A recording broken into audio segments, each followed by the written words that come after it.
Hello friends, कैसे हैं आप लोग। मित्रों, ये हमारे चैनल ज्योतिष और कर्म का पहला वीडियो है। इस पहले वीडियो में हम बहुत ही एक बेसिक सब्जेक्ट के ऊपर बात करेंगे, जो कि है ज्योतिष के उपयोग, यूजेस ऑफ एस्ट्रोलॉजी। एस्ट्रोलॉजी का उपयोग क्या है। क्या एस्ट्रोलॉजी का उपयोग ये है कि हम किसी एस्ट्रोलॉजर के पास जाते हैं और उससे पूछते हैं मुझे नौकरी कब मिलेगी, मुझे गाड़ी कब मिलेगी, या मैं विदेश कब जा पाऊंगा। ये भी एक उपयोग हो सकता है। या फिर एस्ट्रोलॉजी का उपयोग ये है कि आप एक एस्ट्रोलॉजर से मिलके, या अगर आप एस्ट्रोलॉजी पढ़ रहे हैं तो उसको समझ के आप अपनी अवेयरनेस लेवल को बढ़ा सकते हैं। मुख्यतः जो एस्ट्रोलॉजी का उपयोग है वो यही है कि आप अपने अवेयरनेस लेवल को बढ़ा सकते हैं और अवेयरनेस लेवल को बढ़ा के अपने कर्मों में चेंजेस कर सकते हैं, कर्मों को चेंज कर सकते हैं। जो बेसिक यूज है एस्ट्रोलॉजी का वो यही है कि आप अपना अवेयरनेस लेवल बढ़ाइए। किस तरीके के प्रॉब्लम्स, किस तरीके के चैलेंजेस आपके ऊपर आने वाले हैं और किस वजह से आने वाले हैं, क्या कोई नेगेटिव रीजन भी है, तो उससे जुड़े कर्मों में आप परिवर्तन करें। ये बेसिक यूज है एस्ट्रोलॉजी का। यहाँ पे आप ये देख रहे हैं, ये एस्ट्रोलॉजिकल चार्ट है जिसमें ये हमारे 12 हाउसेस होते हैं। हर एक हाउस में अलग अलग प्लैनेट्स होते हैं। ये 9 प्लैनेट्स हैं, 27 नक्षत्र होते हैं एस्ट्रोलॉजी में। लेकिन इसके ऊपर आने के पहले मैं आपको कुछ समझाना चाहता हूँ कि एक एस्ट्रोलॉजर जो है और एक डॉक्टर जो है, वो दोनों, मैं कहूँगा कि दोनों एक तरीके के सिमिलर प्रोफेशन में ही होते हैं। क्योंकि डॉक्टर जो है वो भी आपके शरीर में होने वाली बीमारियों को समझता है, फिर उस हिसाब से वो आपको दवा देता है। एक एस्ट्रोलॉजर जो है वो आपके लाइफ में किस तरीके के चैलेंजेस आएंगे उनको समझता है, फिर वो आपको रेमेडी, सॉल्यूशंस जो भी हैं वो आपको देता है।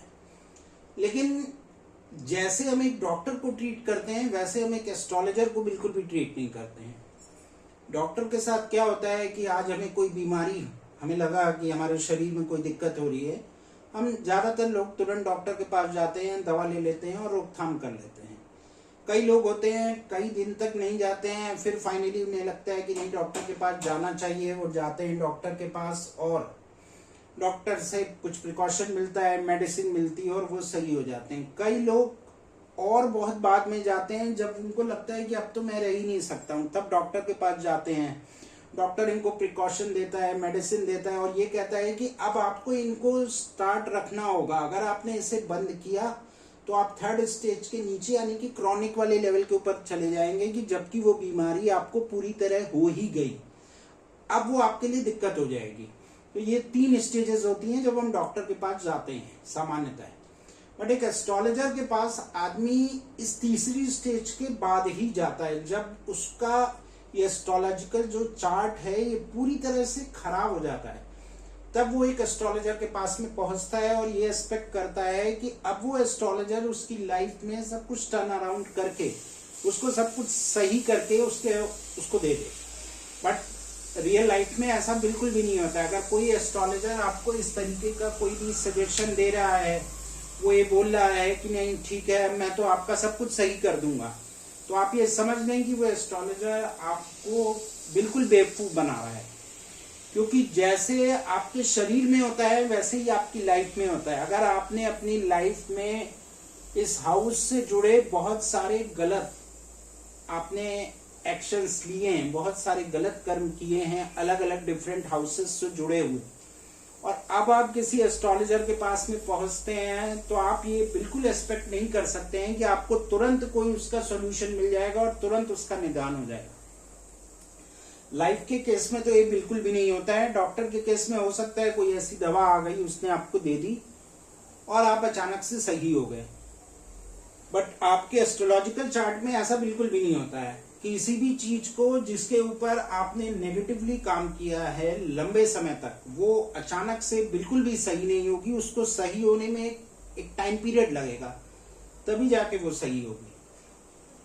तो उदाहरण एक एग्जाम्पल लेके आपको मैं बताता हूं। जैसे ये आपका चार्ट है, इस चार्ट में फोर्थ हाउस आपकी मदर को डिफाइन करता है, आपके लैंड को, आपके व्हीकल को, आपके सुख को, इन सारी चीजों को ये हाउस डिफाइन करता है।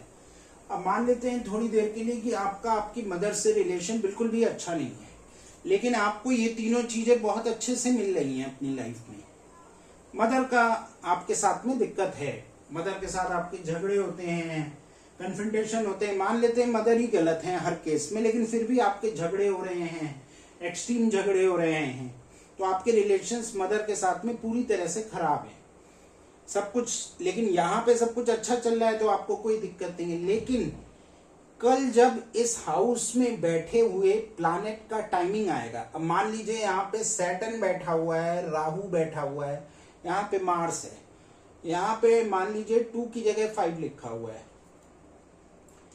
जो कि सन का साइन है। तो अब सैटर्न का टाइमिंग आ जाता है। टाइमिंग को हम एस्ट्रोलॉजी में दशा से डिफाइन करते हैं।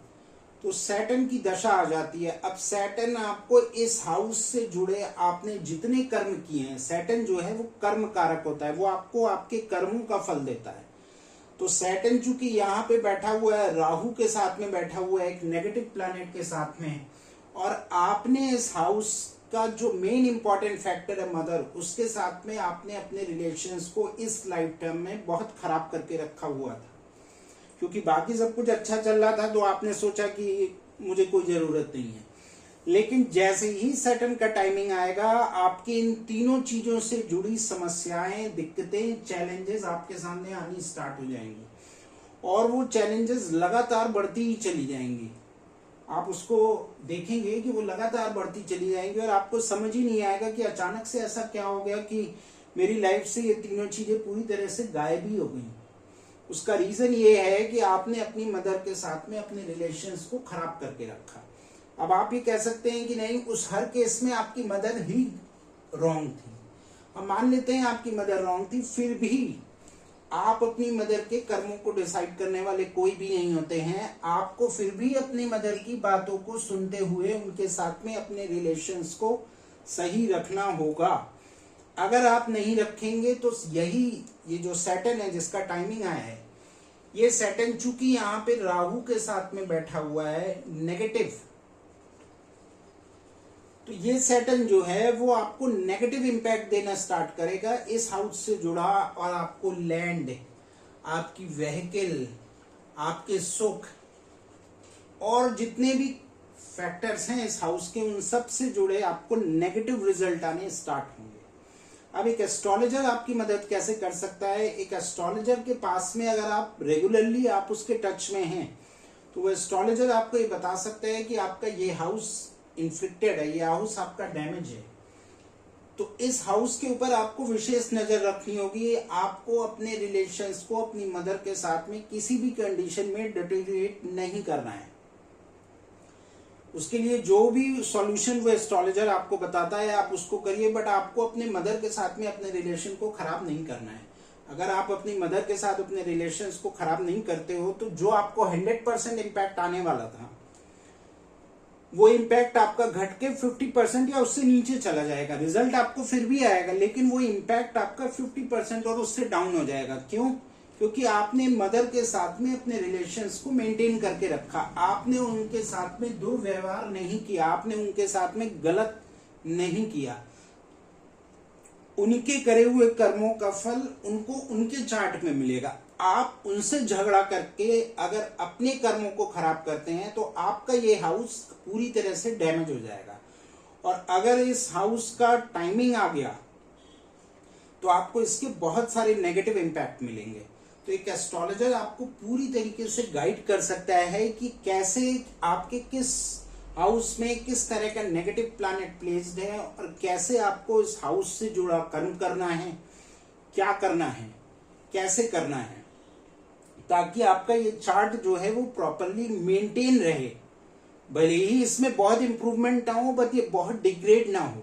बट ज्यादातर लोगों के साथ क्या होता है कि जब वो 3rd स्टेज तक उनकी लाइफ का 40 to 50 ईयर्स के एज ग्रुप में आ जाते हैं, या 30 to 40 में आ जाते हैं, तब तक उनकी लाइफ का बहुत मेजर पार्ट निकल गया होता है। इस केस में तो बहुत ही मेजर पार्ट निकल गया होता है, तो इनका वो चार्ट जो है वो बहुत ज्यादा आप कह सकते हो पूरे डिस्ट्रॉय वाले लेवल पे पहुंच चुका होता है। यहाँ पे जब आप पहुंचते हो तब ये बैड होता है। अब जब वो डिस्ट्रॉय वाले लेवल पे पहुंच गया है तो आप बिल्कुल एक्सपेक्ट नहीं कर सकते हो एस्ट्रोलॉजर से कि वो अचानक से इसको करेक्ट कर देगा। वो आपको रेमेडीज देगा, बट वो रेमेडीज काम करेंगी, बट उनको करने में एक समय लगेगा। लेकिन आप तो इमीडिएट रिलीफ चाह रहे होंगे, अब इमीडिएट रिलीफ आपको मिलेगा नहीं, तो आप ये कहना स्टार्ट कर दोगे कि एक एस्ट्रोलॉजर जो है वो तो खराब है, वो तो ऐसे ही फेक सॉल्यूशंस देता है, उन्होंने तो पैसे ले लिए, उन्होंने तो चीट कर दिया। ऐसा बिल्कुल नहीं है।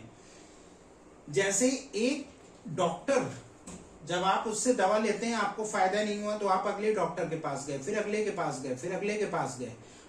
एक डॉक्टर ने बीएमएस की डिग्री ली हुई है, एक ने एमबीबीएस लिया हुआ है, एक ने एमडी लिया हुआ है, एक ने पीएचडी करी हुई है, तो हर एक का स्किल लेवल अलग है। वैसे ही एक एस्ट्रोलॉजर के साथ में भी होता है कि एक एस्ट्रोलॉजर एलिमेंट्री लेवल का है, एक मीडियम लेवल का है, एक सीनियर लेवल का है, एक पोस्ट ग्रेजुएट है, एक एकदम रिसर्च लेवल का, एकदम डॉक्टरेट लेवल का है। तो जिस लेवल के आप डॉक्टर के पास जा रहे हो उस तरह का सॉल्यूशन मिलेगा। तो आप किसको सेलेक्ट कर रहे हो ये भी बहुत इंपॉर्टेंट है कि किस तरह के एस्ट्रोलॉजर के पास आप जा रहे हो। इसलिए मैंने कहा कि एक एस्ट्रोलॉजर और एक डॉक्टर बहुत कुछ सिमिलरली एक्ट करते हैं। इवन एक एस्ट्रोलॉजर आपकी लाइफ के बहुत सारे एस्पेक्ट को पहले ही जान सकता है और आपको उनके बारे में अवेयर कर सकता है। तो आप अपने कार्मिक जो पैटर्न है, मतलब अपने कर्मों में आप चेंजेस कर सकते हैं। जब आप कर्मों में चेंजेस कर लेंगे तो आपको जो दिक्कतें, जो प्रॉब्लम्स आने वाली हैं वो ऑटोमेटिकली काफी रिड्यूस हो जाएंगी। एस्ट्रोलॉजी का जो बेसिक यूजेज है वो प्रॉब्लम्स और चैलेंजेस, इनको अगर आप मैनेज कर सकते हो with the help of astrology, यही इसका बेसिक यूज है। और मैं इसका यही बेसिक यूज समझता हूं कि आपकी लाइफ में अगर प्रॉब्लम्स और चैलेंजेस को आपने मैनेज कर लिया है तो बाकी सारी चीजें अपने आप ही हो जाएंगी। आपकी लाइफ में करियर से जुड़ा क्या प्रॉब्लम आने वाला है, बिजनेस से जुड़ा क्या प्रॉब्लम आने वाला है, आपकी लाइफ में मैरिज से जुड़ा क्या प्रॉब्लम आने वाला है, रिलेशन से जुड़ा क्या प्रॉब्लम आएगा, मेंटल और फिजिकल लेवल पे क्या प्रॉब्लम आएगा, अगर आप ये सारी चीजें जो हैं इनके बारे में एस्ट्रोलॉजी आपको बता सकती है, तो नेचुरली फिर आपको उसका जो उसके जो नेगेटिव इम्पैक्ट हैं उनसे आप बच सकते हैं, उनके बारे में आप पहले जान सकते हैं और उनका रेमेडियल पार्ट जो है उसको भी आप समझ सकते हैं। तो दोस्तों आज के इस वीडियो का बेसिक यूजेज जो था वो यही है कि मैं आपको ये बता सकूं कि एस्ट्रोलॉजी का यूज क्या है, कैसे आपको उसे यूज करना है। आशा है आपको ये वीडियो अच्छा लगा होगा। और मैं आपको ये भी कहता चलूंगा कि जितने भी मेरे वीडियोस आएंगे आप उनमें देखेंगे कि मैं प्रॉब्लम और चैलेंजेस के ऊपर ही डिस्कशन करूंगा कि कैसे आप इन प्रॉब्लम और चैलेंजेस से बाहर निकल सकते हैं, कैसे अवेयर हो सकते हैं, कैसे आप अपनी लाइफ को with the help of astrology और स्मूथ कर सकते हैं। तो आशा है आपको ये वीडियो पसंद आया होगा। अगर अच्छा लगा है तो सब्सक्राइब करिएगा, लाइक करिएगा। जल्दी मैं आपसे मिलता हूं अपने अगले वीडियो में, तो तब तक के लिए धन्यवाद। Thank you.